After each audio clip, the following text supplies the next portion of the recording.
గత బీఆర్ఎస్ ప్రభుత్వంలో రైతులకు ఉపయోగకరంగా ఉండే విధంగా ప్రాజెక్టులు నిర్మాణం చేయడం జరిగిందని ఎమ్మెల్యే కొత్త ప్రభాకర్ రెడ్డి అన్నారు. కాంగ్రెస్ ప్రభుత్వం అధికారంలోకి వచ్చిన తర్వాత ఉప కాల్వలు నిర్మాణం చేయడంలోనే విఫలమైందని విమర్శించారు. గతంలో 100 ఎకరాలు సాగు చేయాలంటే ఇబ్బంది ఉన్న ప్రాంతంలో నేడు 1000 ఎకరాలు సాగు జరుగుతుంది అంటే బీఆర్ఎస్ పార్టీ కృషియేనని గుర్తు చేశారు.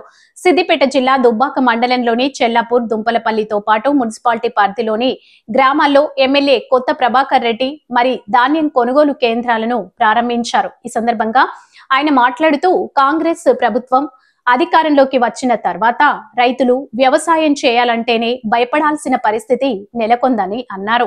సరైన సమయంలో యూరియా విత్తనాలు దొరకక ఇబ్బంది పడుతున్నారని ఆవేదన వ్యక్తం చేశారు. కేసీఆర్ హయాంలో ప్రాజెక్టులు నిర్మాణం చేసి రైతుల సంక్షేమం కోసం కృషి చేస్తే కాంగ్రెస్ ప్రభుత్వం సీఎం రేవంత్ రెడ్డి ఆ నీటిని హైదరాబాద్ కు తరలించాలని చూడడం సరైంది కాదన్నారు.